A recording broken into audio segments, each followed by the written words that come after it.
What is up, YouTube? It is MetroGamer75 here to play Sakura Alien 3, and this is episode 1. This game just came out today, and here we go. Let's get started. Like, it's been 2 years since the last one came out, and now 2 years later we are back. We are back at it again. Anyways, I loved space ever since I was a young boy thanks to my older cousin Seiji. Seiji talked to me about the universe in such relevant terms, I think it was inevitable that I fall in love with it too. It's thanks to my love for the great unknown that I wound up enrolling in the University of Tokyo to study physics. I'm a first year student halfway through my course. It proved to be tougher than I expected, but I'm pretty stubborn and I've never been one to give up on my dreams. I'm also a member of the university's astronomy club, though that wasn't a choice made wholly of my own volition. Though I love stars, I've always been a solitary person, and I take greater pleasure from observing them on my own than I do with other people. I had no intention when I enrolled at my university of joining any clubs. I had instead resolved to spend my evenings looking through my notes and studying. My life as a hermit was interrupted, however, by a cheerful girl in the year above me called Akasaka Hiyori. Hiyori, as I soon discovered, was the president of the university's astronomy club and its only member. The previous members were all in the year above her, and they left the club after they finished their courses. Hiyori was left all alone, fearful that the club would be closed down. She began pursuing new members aggressively. I was one such potential member that she tried to scout, and after haranguing me on a daily basis, I eventually gave in. For a while, Hiyori and I were the only members of the astronomy club until a truly incredible, almost unbelievable event happened. Hiyori and I were examining the stars upon the university rooftop, as we often did, when I spied something shooting towards us through Hiyori's telescope. I thought at first that this strange something was a shooting star, but this hypothesis of mine was soon upended. The streak of the light came closer and closer to the roof, and to me, and then quicker than blinking it bowled over me. I collapsed in a heap on the ground. My head smacked against the rooftop and I blacked out. It's that alien that we got. It's Edna. When I finally came to, I was met with a pair of bright amber eyes. A woman was sitting on my lap, and what a woman she was. She was wearing a skin-tight bodysuit, her toes were bare, and she seemed utterly impervious to the cold. This girl introduced herself as Enna, and she claimed to be an alien from the far-off planet Corval. Enna said that she was a princess who had fled from her home planet after being subjected for years to crushing expectations. No longer able to take pressure of being noble, Enna set course of planet Earth, where she hoped to live a life as an ordinary girl. She hijacked a spaceship from Corval Horiel's hangar and piloted to Earth with a few complications. Her ship began to fragment, however, when she entered Earth's atmosphere and it burned up around her. She hurtled through the sky and landed with a thud upon yours truly. Her high-tech bodysuit was able to protect her from the fall and keep her internal organs. Well, internal, but I was pretty winded after the high-speed collision. At least I didn't break any bones. An introduction was a lot to take in, and as you might expect, I was pretty skeptical of her story. I wanted to disbelieve her, but the fantastical way in which we met made it hard for me to discount her tale. Since Anna had nowhere to stay, I was obliged to take her in. I brought Anna back to my apartment, and the pair of us have been living together ever since. Anna's a pretty clingy girl, and she took me at once. She decided to forego using my real name when addressing me Haru instead of insisting upon calling me darling. She seemed to believe that our meeting was ordained by fate, and she determined to marry me one day. Anna's pursuit of me was so aggressive that she prompted Hiyori to confess her own feelings for me too. This development was perhaps even more for me to take, given I spent my life up until that point with approximately zero experience when it came to the opposite sex. I'd been so obsessed with the stars during my middle and high school years that I didn't give my female classmates much in the way of attention, and they didn't give me any attention in turn. I had no experience in dating and was pretty perturbed. After giving it some thought, I eventually decided to date. Well, pretty much it's the both of them. I know, it's kind of wild. My housemates Kosuke, Koichi, and Daigo would say, leave some girls for the rest of us, why don't you? But I like both Anna and Hiyori, and I found it impossible to choose between them. I didn't want to reject either of them, so instead settle upon a happy medium. If we engage in a three-way relationship, we can all be contented. This setup was actually Anna's idea. Apparently, polygamy is fairly common on Corfu. She was only too happy to share me with Hiyori, and Hiyori didn't take very much persuading either. It has been quite the learning experience for me, going from having 0 girlfriends to 2 in so short of a time frame, but I like to think I'm going my best. Call me a romantic, but I'm determined to make both of them happy. With my love taken care of, Anna, Hiyori, and I settle into a comfortable routine. We whiled away our time like any normal group of friends would, but our peaceful daily lives were threatened by appearances of a brand new alien invader called Alo. Alo came to Earth searching for a missing princess, but to my surprise, Anna wasn't the one she was after. At first, the teacher on the right, it was our professor. She was looking instead for Princess Vesper from the planet Myra, who was kidnapped during her childhood by a group of brigands and sold to a couple on Earth. This princess, as it transpired, was none other than Hiyori. Hiyori, who never felt comfortable living upon Earth, accepted this fact more easily than I thought she would, and she agreed to return to Myra with Alo.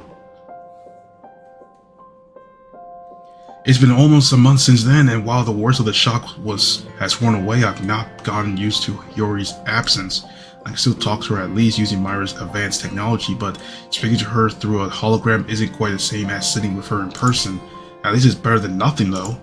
I was worried that when Hiyori decided to leave Earth for Myra, I'd never been able to talk to her ever again. Myra's tech must be pretty good if it allows interplanetary contact like this. But I digress. One such night finds me sitting in my apartment alongside Anna, while a holographic screen featuring Hiyori hovers in front of us. Well, here we go. Hiyori's wearing a pastel pink nightgown adorned with ruffles, with a low neckline which exposes a tasteful amount of her cleavage. Hiyori's looks pretty good dressed like this, but I'm too concerned with her weary countenance to pay her outfit a special attention. There are some pretty serious bags beneath her eyes, and her skin is almost as pale as the nightgown she's wearing. She looks like she hasn't slept in days, which, as far as I know, might be true. Hiyori looks exhausted every single night. Anna and I have contacted her, but tonight, she looks worse than usual. Are you alright, Hiyori? She looks like she could use a shoulder to cry on, or failing that, a hug. But I despise my concern. Hiyori's smile remains unwavering. I feel fine. You don't need to worry about me, Haru. Are you sure? You don't look fine. You look like you have been neglecting your sleep time to me, Hiyori. You might have been a human in actual fact, but even Myra's needed 8 hours sleep to function properly. Your bodily makeup isn't all that different from those of Earthlings. I know, and I'm being careful. I'm getting as much sleep as I'm able, but Hiyori's voice trails off and she yawns. I've been quite busy lately. As Myra Princess, my duty seems endless. I have lots of meetings to attend to and a lot of paperwork to read, and it doesn't help that I've been away from the throne for so many years. There's been a lot to catch up on. I can imagine. I found my duties as Corfu Princess imposing, and I've been trained for my job all my life. I knew what to expect and I knew how to manage my stress. You aren't as fortunate as I was, though. You were abducted from Myra when you were still a child. You didn't have an education. I did. And you never had a chance to learn how a princess is supposed to act. This must all be quite shocking for you. It can be a bit overwhelming, but it's alright. I'm not alone. I have Aloe, and she's been helping me a lot. She's a very useful ally. She's devoted and hardworking. When there's anything I don't understand, she takes the time to explain it to me. Her explanations are easy to understand. She's a good teacher. I can attest to that much, I guess. I didn't have any trouble understanding her lectures. But look, Hiyori, if you've been having any problems, you tell us about them. I can't stand to think of you suffering alone. You can confide in Anna and I. You don't have to worry about upsetting us. We're here for you. Yes, that's right. That is what friends are for. We will gladly listen to you for any of your complaints. As a princess, I'm sure you must have several. I know back I was acting as a princess. I complained frequently to my dear friend Revi. If not for her, I might have buckled under the pressure. Oh, it's alright. I'm not alone, as I said. I have Aloe, remember? And, well, I choose to return to Myra of my own volition. I was born on this planet as a princess and I belong upon its throne. I have a duty to look after my people. It's a duty I've neglected for a very long time. I'm hardly in a position to complain. I get your reasoning, I guess, but you're still a human. Well, you're Myran, I guess, but you live on Earth for so long it's hard for me to see you as anything else. The specifics don't matter. Though, whatever you are, you're still Hiyori's first and foremost before you're a princess, and your feelings matter. Feeling tired isn't a sign of weakness. It happens to everybody. You shouldn't have to feel ashamed about admitting it. My darling is right. Princesses are supposed to put the welfare of their people above their own. It's true, but if you're too selfless, you run to the risk of burning yourself out. I don't want you to be sick, Hiyori. You're a precious friend of mine, and I really do care about you. Anna, thank you for your concern, but I really am fine. Please don't fuss over me. This all happened because I willed it. It'd be unfair of me to complain about my lot in life. I am sure I will be able to manage everything. Don't lose sleep on my behalf. Speaking of which, Hiyori yawns again, her eyes beating with tears. I should go to sleep myself. I have even more work to do in the morning, tomorrow. So I need to be up bright and early to work through it. Thank you for checking up on me, as always, but I really must go. Good night. Good night, Hiyori. Hope you rest well. Yeah, night. I'll talk to you later. Of course, I can't wait. Speaking to you is the highlight of my days. It's a shame I can't do it more than, but that's part of being a princess. We're supposed to be busy. It's not all fairy tale castles and handsome princess. I'll talk to you both later. Hiyori reiterates her early good nights and then leans forward. I'm granted momentarily with quite the attractive view of her chest pushed up together by her slender arms, but then seconds later the hologram bearing the nightgown clad Hiyori fades from view. She must have cut the call. With Hiyori's visage gone, my apartment feels quieter than it did, not to mention lonelier. Yo, I forgot she does not have proper clothes on. She only has this shirt that I gave her from the first game, the first one. Now it's just, oh man, no other clothes than this, damn it. But anyways, I still have Anna for company, but my thoughts are with Hiyori. She was still trying to act tough, but I'm pretty sure that's all it was an act. She's pushing herself to the limits. I wish I was there to console Hiyori in person, but I'm not. I've not seen her in almost a month. How in the world can I get through to her? What do you think about this, Anna? Will Hiyori be alright? I wonder. I think she's bearing up as best she can, given circumstances, but it's obvious she's putting herself under too much pressure. If things continue as they have, I'm worried she might fall ill. You think so too, huh? This response is about what I was expecting, but it's still worrying. It's plain as day that something is wrong, but Hiyori refuses to tell us the truth. I wish she'd be more honest with us. What are we going to do? We can't leave things as they are, surely? I agree, we have to take action and swiftly before Hiyori hurts herself, but there's only so much we can do while we are on Earth and Hiyori's on Myra. I fear that she might not listen to us, not unless we stage an intervention. It might be pushy, but perhaps our concern really is unwelcome, but I have to give it a bit of thought. I don't believe all hope is lost just yet, though.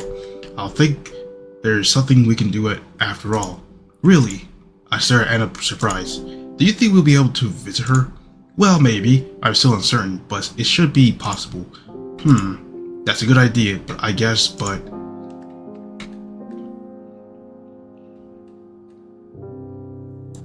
I mean, will we really be welcome in the palace? I guess it'll be fine for Anna, given she's royalty herself, but I'm worried I might be overstepping boundaries. I'm no royal, I'm just a commoner. I don't want to get into trouble, and I don't want to cause problems for Hiyori either. I'm a bit skeptical about this, but Anna looks calm and composed. And yes, really, just leave everything to me. I'm sure we'll be able to get through to Hiyori eventually. After all, the three of us are best friends. Hopefully, though, at least. I wake up early in the following morning, and perform my daily ablutions without giving them much thought. I wash, dress, brush my teeth, then prepare a quick breakfast for Anna and I in the communal kitchen I share with my housemates. Once I'm done stirring miso soup and boiling rice in our old scuff rice cooker, I bring the dishes and bowls back into my room on a tray. Anna is already up and about at this point and dressed in her casual clothes. Her hair is slightly damp. She must have commandeered the shower after me, and it sticks wetly to her cheeks. We eat together in near silence. The only sounds, though, of our utensils clinging against our dishes and bowls. Once we're done, Anna gathers the used tableware, then it takes it back to the kitchen. I'm in charge of cooking around here, being better at it than Anna. The last time she tried, she almost burned the kitchen down, but she has enough common sense at least to manage the washing up. With our bodies clean and our stomachs full, Anna and I then sets off. I bring my messenger bag with me, full of notes for my university course, while Anna takes in the tote bag she typically keeps well stocked with romance novels. I have a university lectures to attend, while Anna has a job at a local bakery. During lulls in work or during her work hours, she often settles down in the cozy corner to read. She's quite the bookworm. When it comes to steamy love stories, that is, the stories she favors are so steamy. In fact, I'm not sure if there's much love involved. Her reading habits sure are interesting. Not that I'm the one to judge. I have a bunch of lurid magazines hidden in my closet myself, which are way less classy than Anna's bodice rippers. I sometimes wonder whether Anna gets all embarrassed reading novels like this out in public, but apparently not. Maybe they don't have pesky feelings such as embarrassment or quarrel. That go a way to explain why her alien attire is so skin tight. I intend to escort Anna straight to her workplace, but I've not ventured far from my apartment when a familiar voice calls out to me.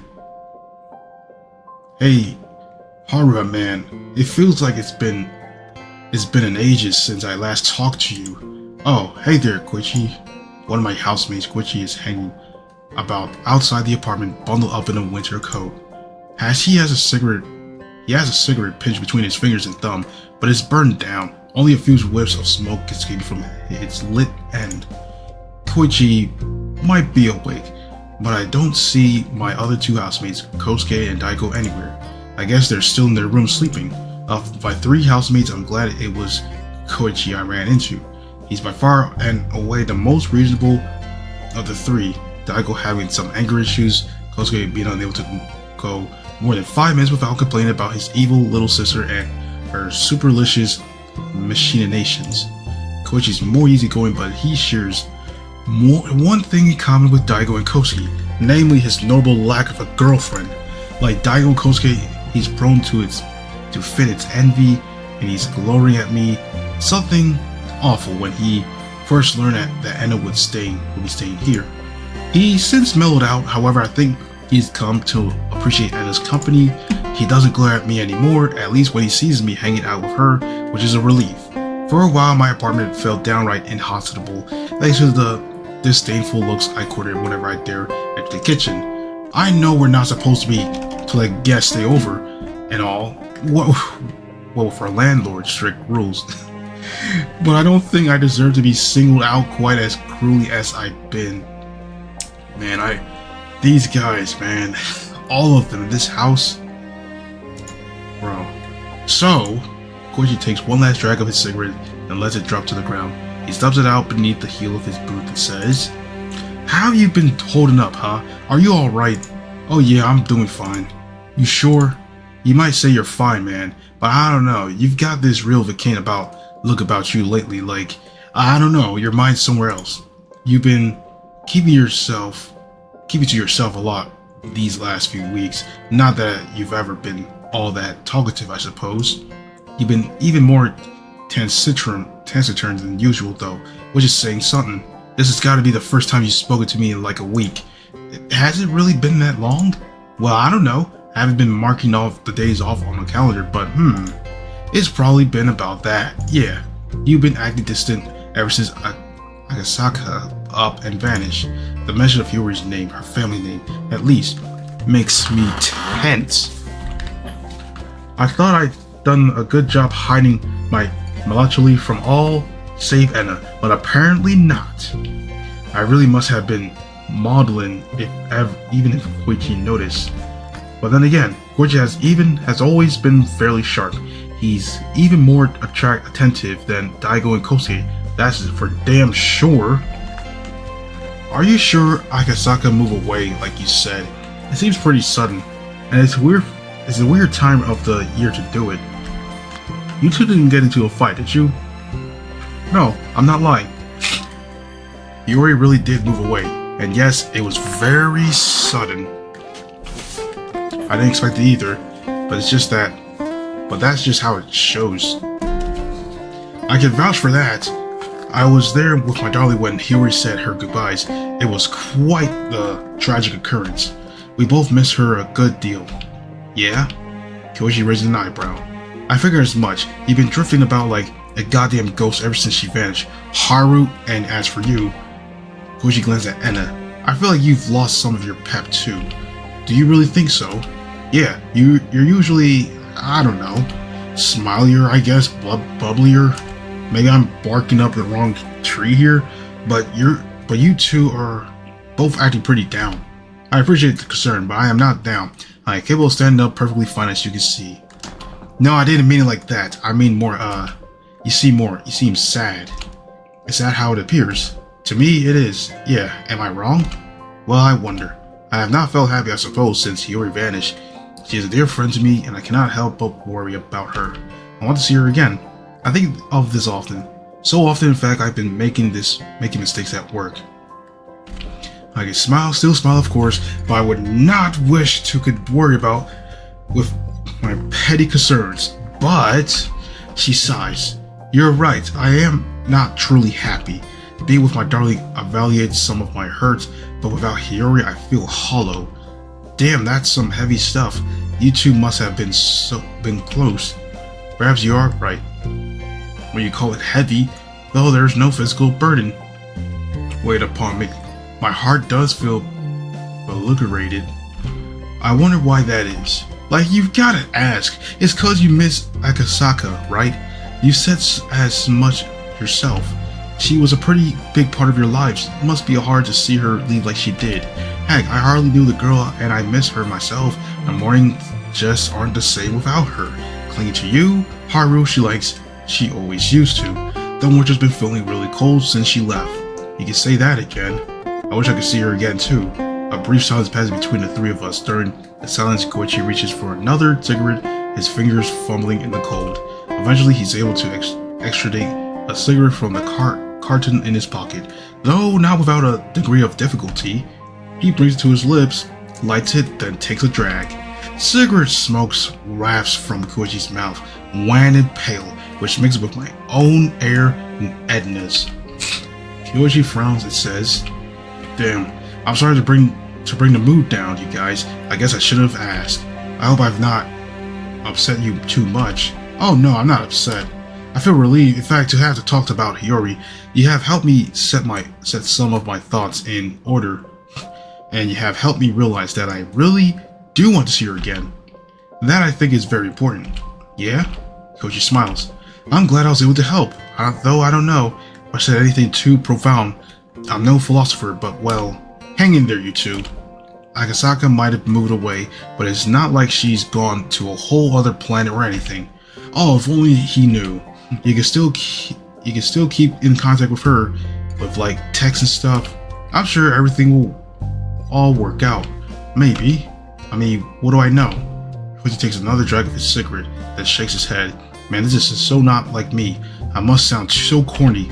Just like, forget I said all of that, okay? This is way uncool."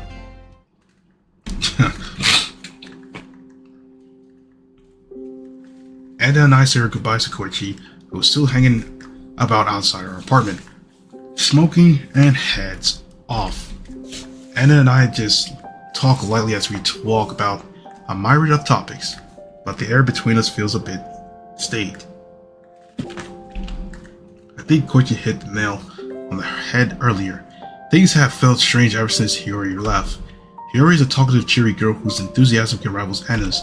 She's always used to meet me outside my apartment in the morning so we could walk to university together. This routine of ours was established long before Anna arrived on Earth, and it endured it after it.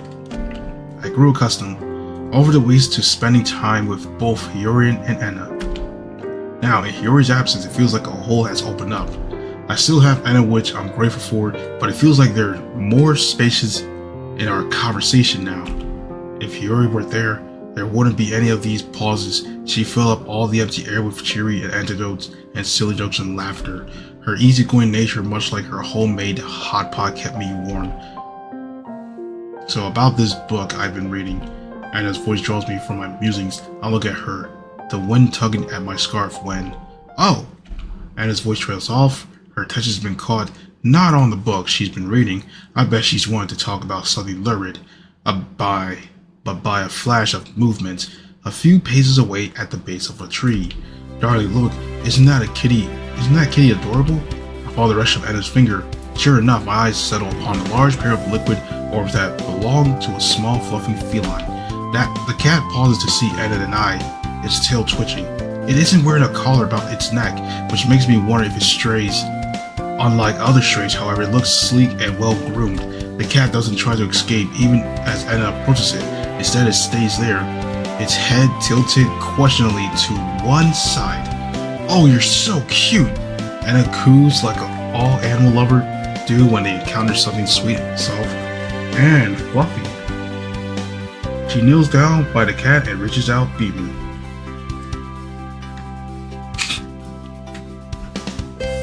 Who's a good boy? You are. Yes, you. You're very, very cute. I was in a bit of a gloomy mood, but looking at you has me cheering me up a good deal. Thank you for being so cute. Anna pats the top of the cat's head, who accepts it with a purr. The cat's tail begins to flick and forth and nuzzles its cheeks against Anna's palm. Ah, you really are, darling. You are not my darling, of course, but you are still very cute. Could you tell that I was feeling unhappy? Is this an attempt to cheer me up? Meow. Is that right? I see you're very observant. Many humans seem to believe that animals are foolish creatures, but I often wonder whether this assessment is correct. I think animals are more astute than most humans give them credit for. I don't even know about this part. I mean, this is pretty hard, you know? So, let's see what happens if we agree. Let's see what happens there. I don't know much about animals, but you might have a point. I've heard that cats are rather intelligent, aren't they? Just, this cat in particular really is lovely. I'm very fond of it, although, Anna sighs. I doubt you'll be able to help me with the problem I'm currently facing unless... Might you happen to be in the possession of a spaceship? Meow? No, I thought not. Never mind. I know it was a tall ask. Anna. I look at Anna thoughtfully. The wind stirs my hair anew, and then the hem of my coat. Are you thinking about Hiyori again? Of course I am. I think about her almost all the time. I thought speaking to her last night might cheer me up, but it had the opposite effect. She looks so tired I cannot help but be concerned. You wouldn't be the only one. I'm worried about her too, but I'm not sure what we can do. We can talk to her, but I'm afraid she's not been wholly honest with us. It's not like we can make her fess up. What's bothering her though? Yes, I agree. The only way to extradite the truth from her, I fear I would be to visit her in person. Are you determined to go ahead with that then? Anna nods. I don't think it's a bad idea, but how will we do that? Your spaceship burned up when it entered Anna's atmosphere, and I don't think you have a spare. I doubt we'd be able to build a ship of our own either. Without a means to get into space, we're effectively trapped. You might think that, but Anna ponders. She gets to her feet, wiping her chest, dress with both her hands, then looks to me. I've been giving this a lot of thought, and I believe I might have a plan. You do? I think so. I don't want to go into details right now, but all is not quite lost. There should be a way for us to get a hold of the spaceship. Beyond pestering cute kitties in the street, of course. Would you mind meeting me in the astronomy club room later this evening, Haru, when you finish with your lectures? I should be able to let you know if I was able to put my plan into motion. Sure, I would suggest it anyway, even if you hadn't concocted master plan. I am curious though, what do you intend to do if you are able to get a hold of a spaceship? Will we really be able to see Hiyori? She is supposed to be a princess and all. I don't know how security works on other planets, but I doubt we'd all allowed to waltz into the royal palace without an invite. You might know if you were alone, but you are forgetting something. I am not an ordinary alien. I am Enna Satalia Anake the Seventh, and I am the Crown Prince of Corvo. As royalty myself, no runaway royalty, I doubt we will be refused entry into the palace. You should be fine if you come along as my +1, so my status will keep you safe. Wow, when you talk like that, you really do sound like a princess. That is because I am a princess. I know I don't act much like one, but I'm willing to assume the role if it means we will be granted an audience with Hiyori. Once we're able to meet her in person, I should be able to gauge whether she really is enjoying her time on Myra or not. If she likes living there, I intend to leave her be without further protest. But if she is as sad as she appears to be, I'll try to liberate her. I have yet to work out the particulars of this exact operation, but it should be possible. I escaped from my own planet after all. Saving an unhappy princess is something of a fort of mine. I fear of being too eager though. First we need a ship. I'll set my mind to procurement of one forthwith. You can rely on me, darling, or at least I hope you can. I am going to do my very best. Let's hope. Once my lectures and seminars are finished for the day, I head to the astronomy club room as per Anna's request. The astronomy club room is located in an old, disused building, a little walk away from the main campus. The building is a relic from several decades prior, and as always, I'm surprised it hasn't been knocked down yet. It's probably a health and safety hazard. The way the stairs shudder beneath my feet isn't exactly encouraging. But well, the stairs have always done this. The steps moaning and groaning during my ascent. Like old men, I've not fallen through the stairs just yet, so I'll take that as a bonus. I navigate down the hallway, lost in thoughts, and hesitate outside the club room. I open the door with a click, my fingers curled about the handle, then pushed it open.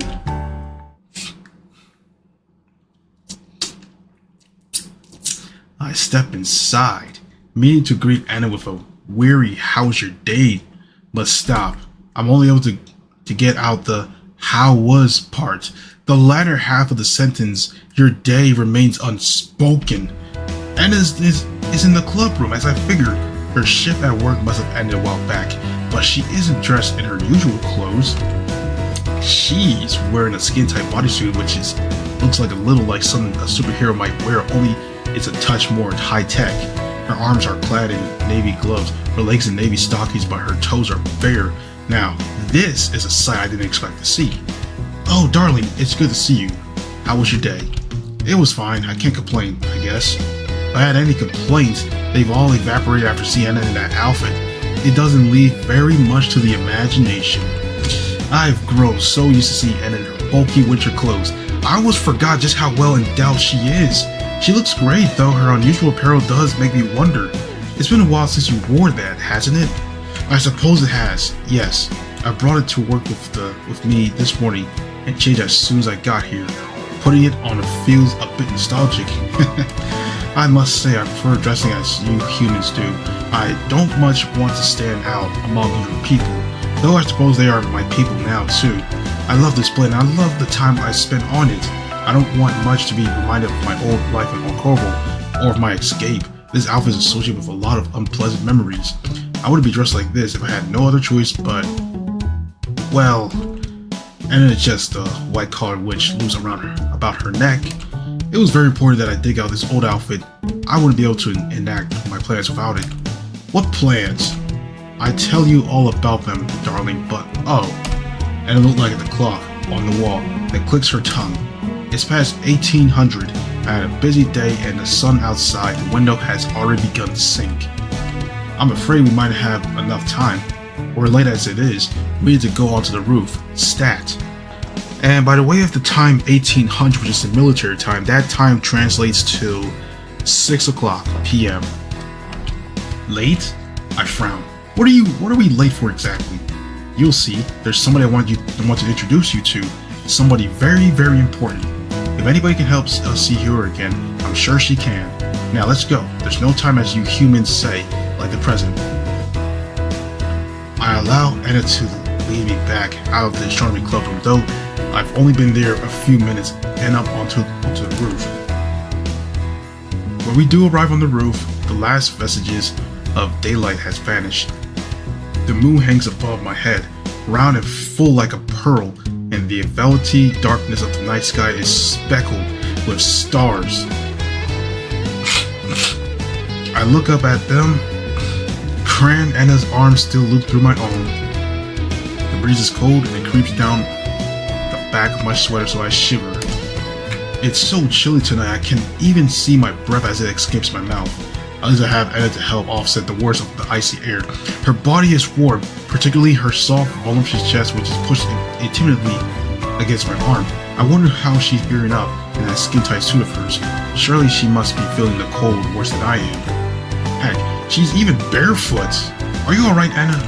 Oh yes, I'm fine. Thank you for worrying about me, darling. But you needed to. I am just fine. Are you sure? Your clothes don't look the most practical. They might not look it, but Corvin technology is pretty incredible. This whole suit is warmed up from the inside out and is a ton to my natural body temperature. I'm probably warmer than you are, even with your thick sweater. Really? That's impressive, but I guess it's not too surprising. And it does come from an alien planet. It stands to a reason her attire would be more advanced than my own. Now that I stop to think about it, I'm sure Anna and I have this conversation before. I remember being worried about her when she first came to Earth. She was wearing the same bodysuit she's clad in now, and it was a very long, a very cold night, colder perhaps than it is right now. I look away from Anna, satisfied that she isn't about to contract hypothermia, and look once more at the sky. The stars arranged above my head, all twinkling away in the firmament, are very pretty. Many stars are visible from Earth with nothing more than a naked eye, but there are even more out there which can be detected, not even with CERN's most powerful telescopes. The most multitudinous, mysterious nature of the stars never fails to make me realize how much about the universe I'm ignorant of. The space is a huge, vast place. I doubt I'll be able to plumb its depths in my lifetime, but I can at least imagine. I think that's why I love space so much. It's fun to think about all these possibilities. I used to enjoy staring at the stars with Hiyori, but now of course she's gone. Will I ever get the chance to stand on the roof with her like this again? Hey Anna, what are we doing here exactly? Did you say we were waiting for somebody? Indeed we are. I contacted a close friend of mine and asked for her to pay us a visit. She should be here any moment. In fact, I think that might be her now. Huh? I look up at the sky. I squint among the stars, trying to pick out a sign of this visitor and a spook of. A few moments pass, during which I discern nothing of particular note.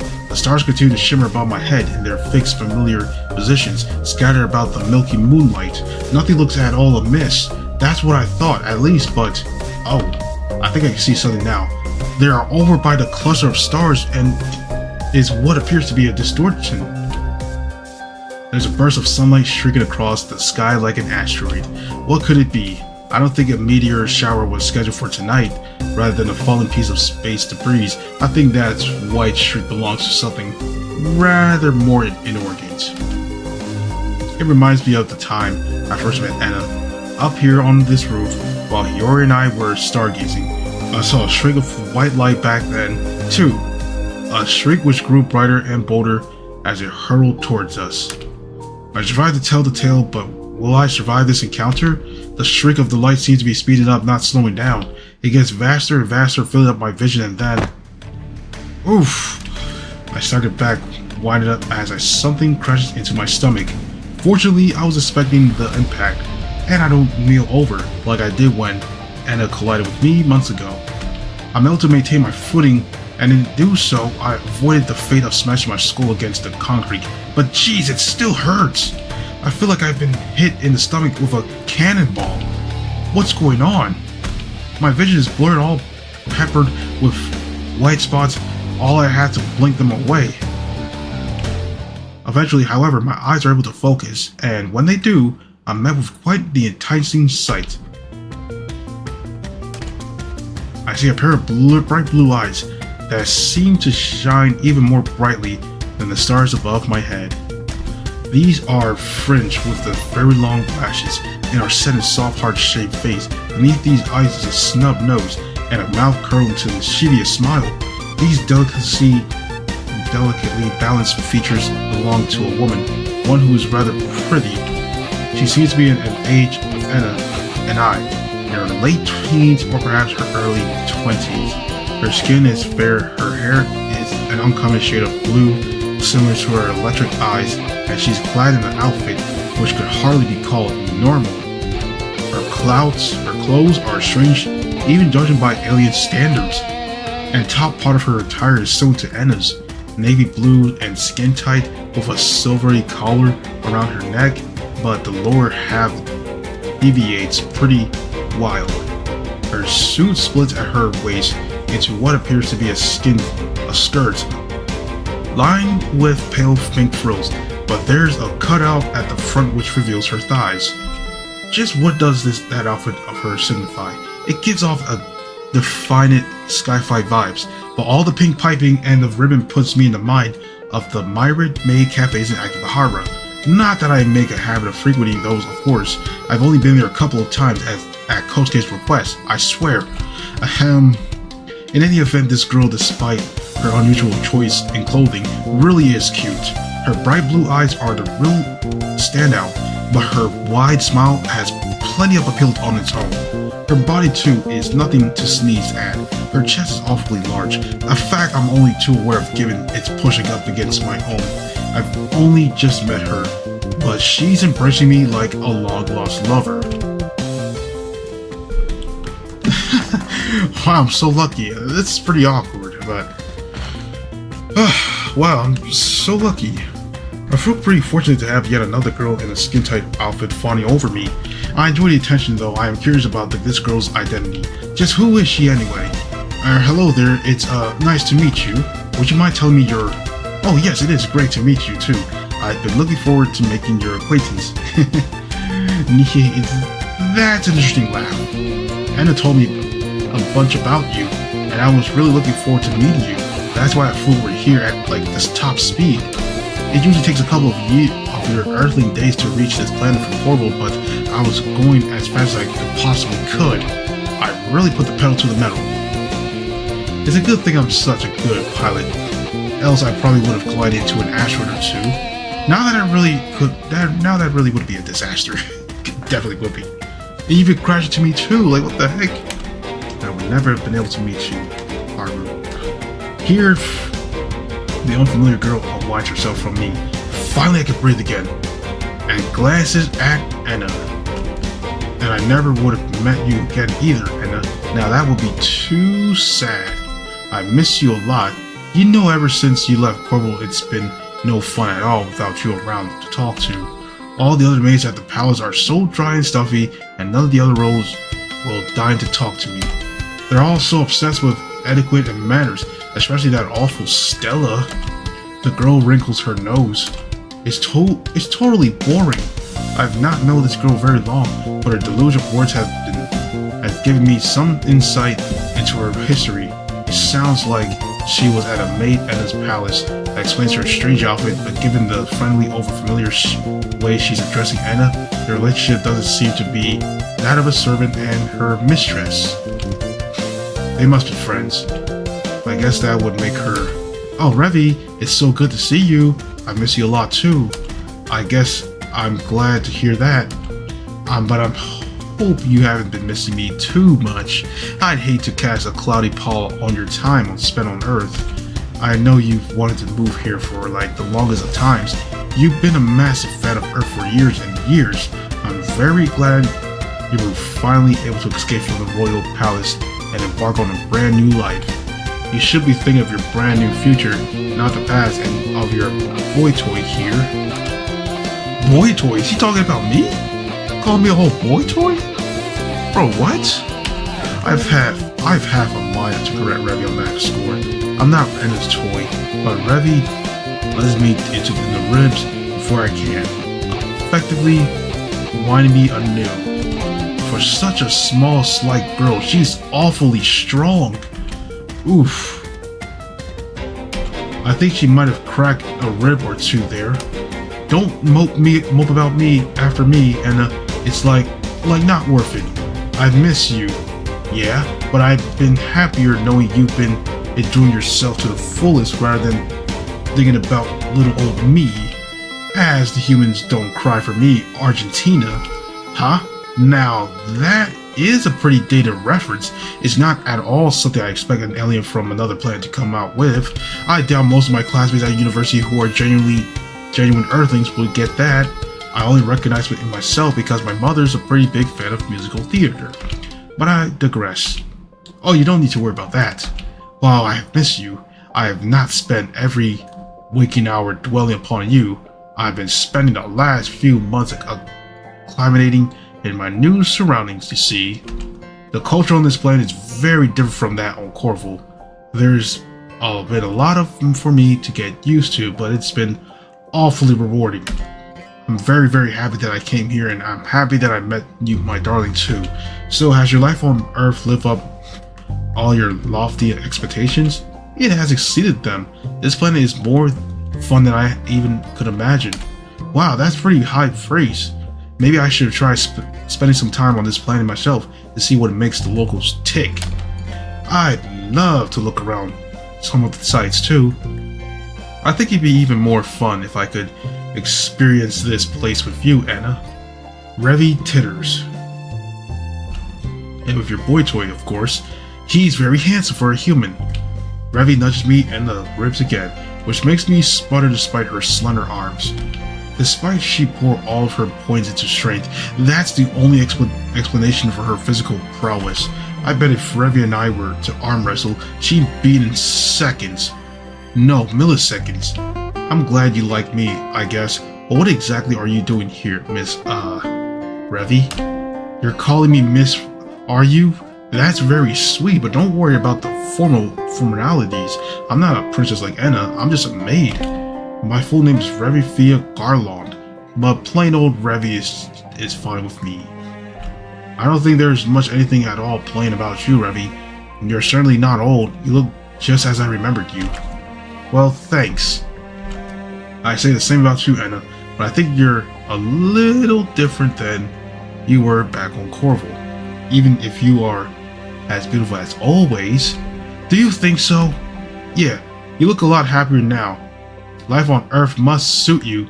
I'm very happy to see that. That's why I have a few objections to this plan of yours. I'm glad to see you again, of course, but Revy's voice trails off. She looks down at her feet, expression uncommonly pensive. I'm still not sure why she's come here exactly, but I'm starting to wonder whether Revy's unexpected presence on Earth is related to Anna's plan. What is her plan anyway? I'm curious. Can you tell me what's going on? You and Anna might be up to speed on everything, but I'm totally in the dark here. Oh yes, I apologize. I was so caught up in seeing Revy again, I had almost forgotten. I hope you can forgive me for my rudeness, darling. Revy is my dearest friend, and after all, I have been hoping to see her again for quite some time. I'd love to talk with her more, in fact, about, all sort of things. Like your relationship with your boy toy, you mean? Yes, indeed. How did you know about that? Oh, it's just a feeling. I know what couples are like. They can't help but brag about one another to whoever listen. In that respect, Corvins and Earthlings aren't so dissimilar. You're right, that I would like to tell you all about my darling and how wonderful he is and how we intend to wed. Do we? That's news to me.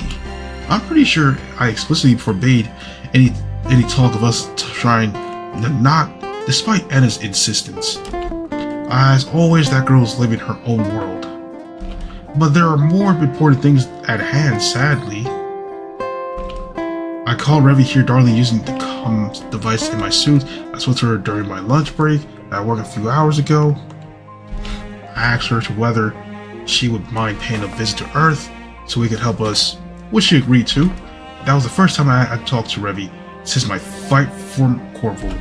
I had the comms device in my suit disabled since I landed on this planet, so nobody from the palace could track me. I've been trying to be inconspicuous, but this is so very important. I decided to dispense with my anonymity. I knew after talking to Hiyori yesterday that we needed to stage an intervention. And for that to come past, I needed to turn to Revi for help. As for my closest friend on Corvo, and one of the best when it comes to piloting spacecrafts, she seemed to be the best person to reach out to. Did you ask Revi to give you a lift to Myra then? That is exactly right, more or less, at least. I'll be going to Myra. I don't want you to do it alone. I was hoping that you would come along too, my darling. Me? Of course you. You are every bit Hiyori's friend as I am, if not more. You've known her even longer than I have, and I know you're worried about her. Don't you want to pay her a visit to see how she's getting along? This might be our only opportunity to do that. I don't want you to waste it. If you're worried about the logistics, Haru, then I can soon reassure you. I don't mean to boast, but it's not very becoming. But like Anna said, I am pretty good when it comes to handling a spaceship. I'm one of the best, in fact. My parents are both mechanics and they tinker with spacecrafts for a living. I spent my childhood aboard ships, flying through the stars. I can get us from Earth to Myra easy peasy. I'm confident I can manage it in only a handful of hours. Flying is a breeze for me. It's even easier than walking. Wow, that's impressive, alright. I don't know much about spaceships, but Revi sounds sincere enough. I'm prepared to trust her given she is Anna's friend, though something is a little strange about her story. You said you came here in your ship. That's right. She's parked up over yonder right now. Revi gestures with one arm. I follow it, but my eyes are met with nothing more than treetops and the roofs of many buildings scattered in the distance. How very odd. I don't see any ship. Well, you wouldn't. I parked her up in visible mode, so not to bother any of the Earthlings who might wander by. I know your kind get kind of crazy when aliens are involved. I don't want to risk drawing your attention, and I definitely don't want to end up being auto spies. That's a fair point, I guess. I remember when Aloy took Hiyori back to Myra, her ship was similar and invisible. Cloaking technology must be commonplace in both Corvo, where Revi hails Myra, and Aloy, and now Hiyori too calls home. Even though they both got invisible ships, this is just like Mermaid Man and Barnacle Boy's invisible car. It's literally just like that. But hey, it's something.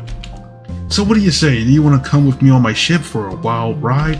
The whole cosmos out there waiting for you, just a stone throw away, and your little friend too, of course.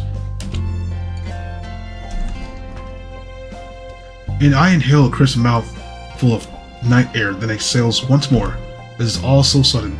I'm not sure what to make of it.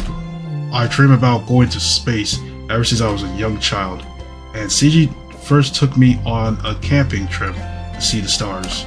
Now the opportunity presents itself, however I feel quite at a loss. Lots of people far more qualified than I have failed to ever step foot beyond Earth's atmosphere. If I wanted to get into space in the old-fashioned way, I'd have to dedicate years of my life training both my mind and my body to become an astronaut. This all feels a bit too easy. It doesn't feel fair either. It feels like I've been trampling over the efforts of many accomplished men and women if I went along with Revi's offer. But this journey to space, I remind myself, would be solely to satisfy my own curiosity. But Anna didn't set all this up because she wanted to show me the universe. She did it for the sake of one girl who we both know and care about. This is all happening because of Hiyori. I want to know how she's faring. Spending a few hours on an alien spaceship is just an added bonus, really. I can't deny, it is exciting though. I've yet to set foot on Revi's ship, but My heart is already pounding.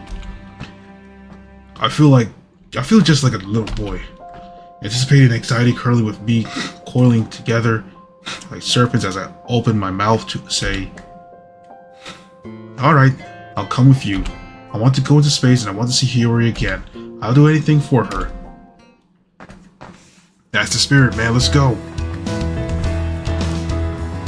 Oh boy, we're here. And here we are.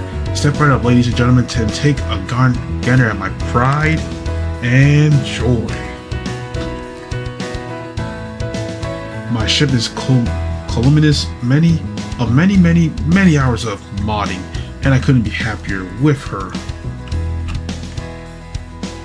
She might be small, but don't let that deceive you. Size isn't everything. She can fly even faster than more royal spaceships can. She's outfitted with bathing and resting facilities.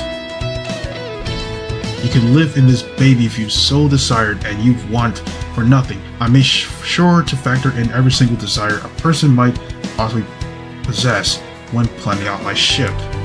So what do you think? My ship's pretty nifty, huh? Nifty might be such a bad descriptor, I guess.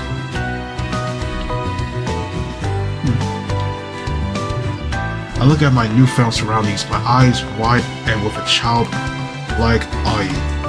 I was able to see the exterior of Revi's spaceship, given it was camouflaged by an advanced orbit technology, but the interior of her ship doesn't disappoint. It looks like every single cliche in the book about spaceships rolled into one, from the smooth white walls and floor to the sliding doors. There are screens embedded into the walls whose function are a mystery to me. Maybe they're for entertaining purposes. And the shelves which are hewn into the walls are full of magazines and volumes of manga. There's a couch set in the middle of the room, lushly upholstered, which curves about the table, spilling junk, yet more magazines and several cups of coffee. It's clear that this ship has seen a lot of its use over the years.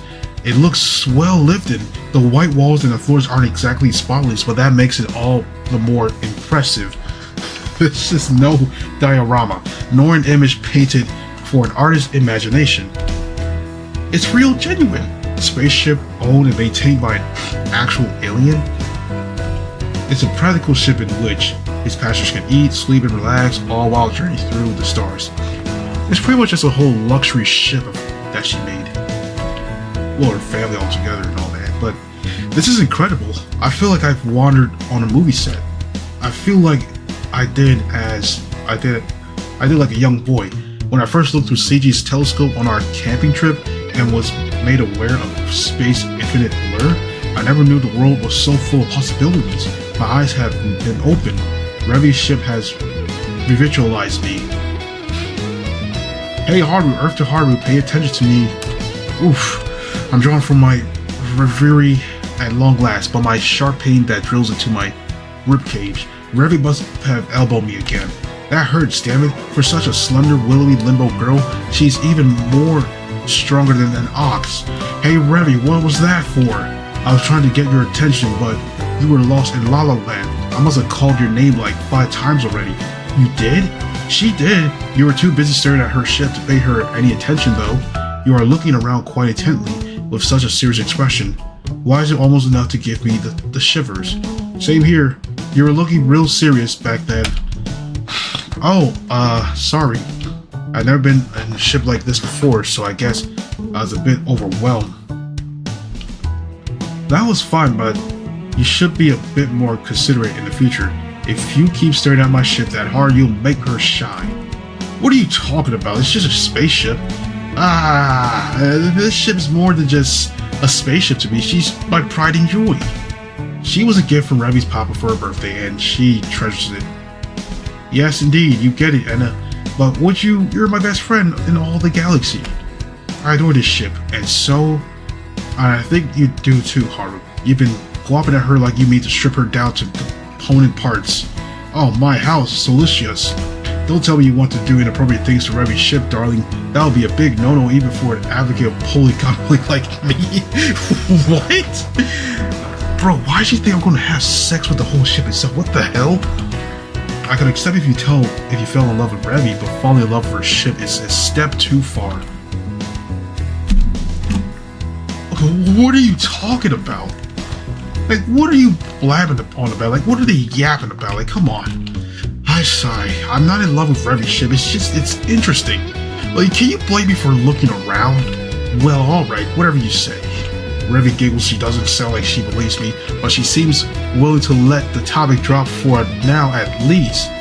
So Haru, about your friends, aren't you worried about her? Oh yes, that's right. Do you know when we'll make it to Myra, Revy? That's what I was going to tell you.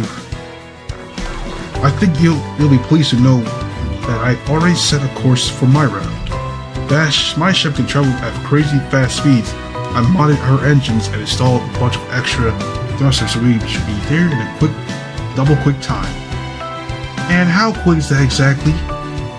Now let me see. I'm not very good with earthling measurements. We tell the time differently in Ankh Galaxy, but I think we'll be there in 10 earthling hours. Give or take. 10-hour trip? If you want to experience a longer trip in earthling hours, take it like an Amtrak train from Canada all the way down to Florida. That's more than 50. No, from New York City all the way to Los Angeles. That's literally like 45 hours right there. Literally 45 hours. Goodness, that is fast. As little as that.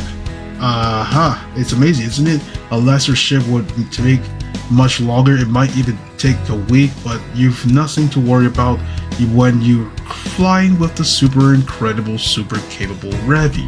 Now just you sit back, relax, and make yourself at home. Our flight to Myra is already well underway. Oh boy, here we go.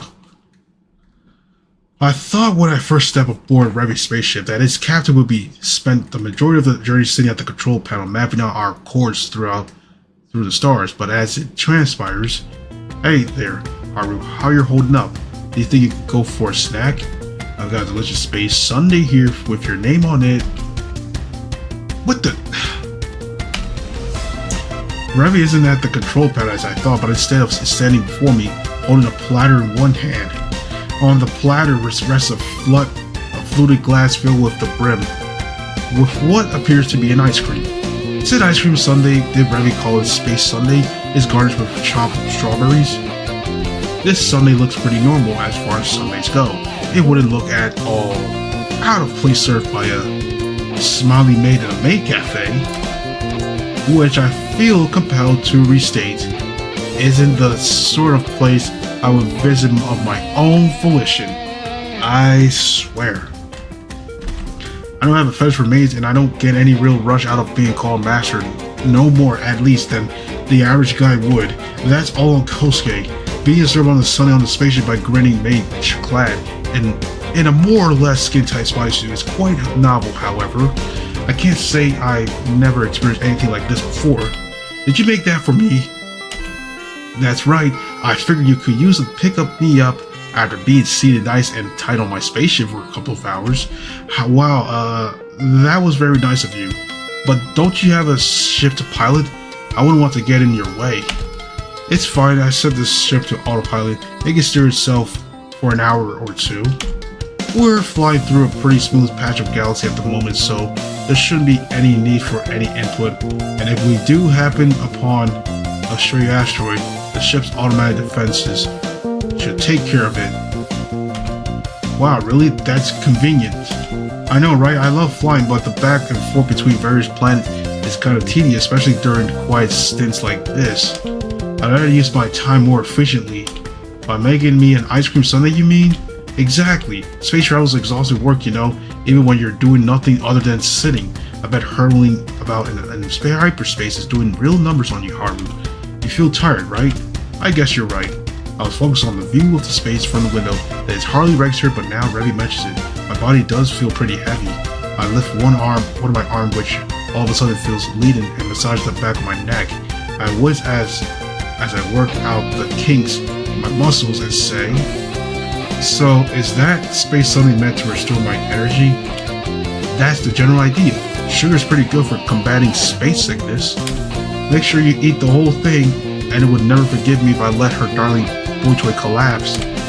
I'm glad to hear it, but I accept the space sun for Revy. Really, it looks like just a regular Sunday and say, is there a high chance I might collapse? Maybe if you don't listen to my commands and eat up like a good boy, you wouldn't want to make Anna worry, would you? I guess not now. I smile at Anna, who's busy flipping through a manga series in a cozy nook of Revy's spaceship. Every once in a while, she pauses during her reading to snort. I'm not sure what she's reading, but it must be something funny. She doesn't look particularly worried for the present, but I'm sure that would change if I really did collapse from space sickness. Thanks for the food, Revy. So no problem. You're my guest as long as you're on my ship, and that means I've got to look after you. You're so handsome, I'd be ashamed if our voyage through the stars suck all the vitality from you. That's so more than a little perturbing. I don't want to turn into a withered husk, so I guess I'll eat Revy's offerings. Before I introduce a spoon to the ice cream heap up inside the glass, however, I pause to say, so what makes a space sundae? What's in it? Let me see. Revy begins to count the ingredients off with her fingers. It contains vanilla, strawberry ice cream, diced strawberries, strawberry sauce, whipped cream. So far so good. That all sounds fairly normal. And a side serving of plasma, neutrinos, and quasars. Okay, now that's pretty unusual. Could you repeat that, please? Sure, this sundae is packed with a full suite of goodness. Made by your Trulies, it consists of vanilla, strawberry, ice cream, diced strawberries, strawberry sauce, whipped cream. It sounds normal thus far, but the ingredients in this list really started to go downhill right about. Alongside some extra plasma, neutrinos, quasars, and antimatter. There. That's when the makeup of this sundae starts to get all screwy. And what's this about antimatter? She didn't mention that before. I look at the sundae, which still appears normal, and back at Revy. Down to the sundae, back to Revy. All of a sudden I have a bad feeling about this. Are you sure this is safe for human consumptions? Of course I'm sure. It'll be delicious, Harvey. Just trust me. I'll even try a bit myself, you see. Look. Revy picks up my spoon, then scoops a bit of ice cream onto it, then she brings the sweet treat to her mouth and closes her lips about it, then sighs blissfully. Look, it's pretty safe. It's perfectly safe. If you say so. I was still a bit unsure about the neutrinos this sundae supposedly contains, not to mention the antimatter, but Revy looks fine after sampling it. I guess I'll follow suit. I just hope it doesn't kill me. Hopefully it does not even kill me, bro. Whew.